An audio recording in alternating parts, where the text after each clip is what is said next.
Okay, so we have some information on the Netflix show that Tyler Perry will be dropping entitled Beauty in Black. First of all, this will be a 16 episode season. Each one is an hour-long drama. So I don't know if that means each episode will clock out around 55 plus minutes or 40-ish minutes. Who knows? Let's just put it this way. Sisters in the Oval, I believe, are identified as hour-long shows, even though the episodes themselves are about 41, 42 minutes long. So, wow. Okay, so a season for Netflix that's longer than 5 or 8 episodes, that's kind of a big deal because from recent memory, like BET Plus, Paramount Plus, Netflix, and a number of other streaming platforms, when they, air new shows, those pilot seasons are typically given around maybe a couple episodes, sometimes half a dozen at most, but they must really have faith in Tyler Perry's ability to bring in viewership that they're just going to go ahead and greenlight him with a full 16 episode season. And a brief synopsis of the show. And I've done a few videos on Beauty in Black already.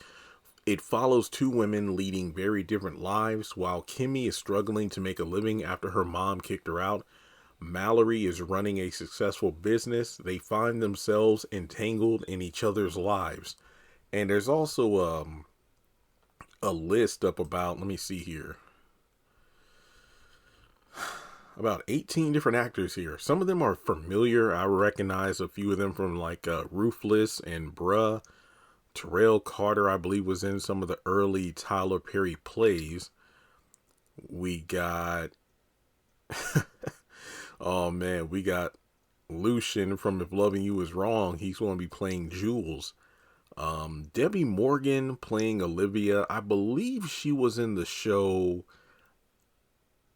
Our Kind of People.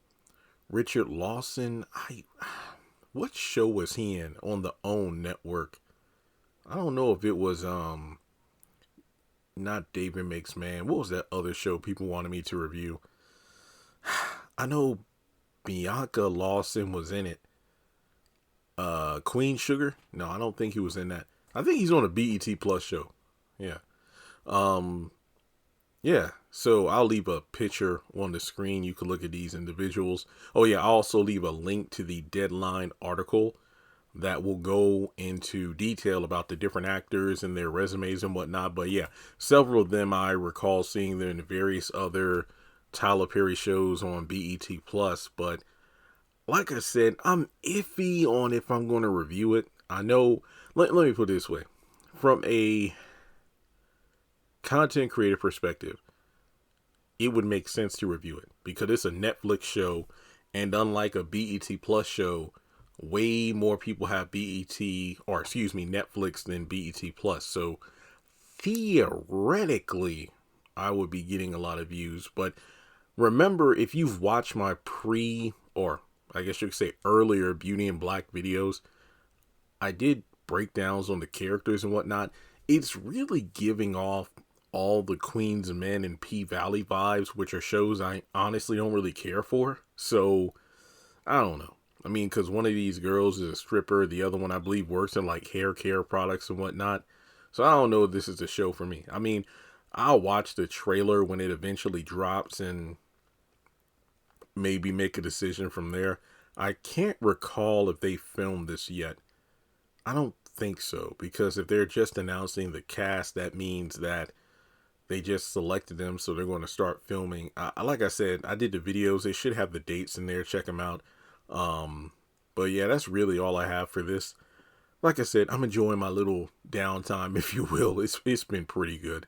Focusing more on eBay than anything else, and posting a couple videos here and there. But what do you think? Do you think this is a interesting show? Like I said, for me, it feels like, and again, I could be wrong. When the trailer drops, maybe that'll be like, oh, okay, I was wrong. But if based on the synopsis of the series and the character descriptions are any indication, it seems like Tyler is what's the word I'm looking for? He's riding the wave of the strip club genre because P Valley is a hit. All the Queens Men is a hit. Now he sees the opportunity to create his own thing because Christian Keys was the mind behind All the Queens Men. P Valley was a non-Tyler Perry project, which I do believe was filmed at Tyler Perry Studios, because I know that Tyler Lepley, if I remember correctly, he would be on set for the Haves and Have-Nots, but then later that same night, he would be on a different part of the studio lot working on P Valley. So with Tyler creating his own variation of the genre on a platform as big as Netflix, this could be his opportunity to, you know, I don't know, create his own hit in the same area of those shows, but we'll have to wait and see. So like and subscribe, and I'll catch you in the next video.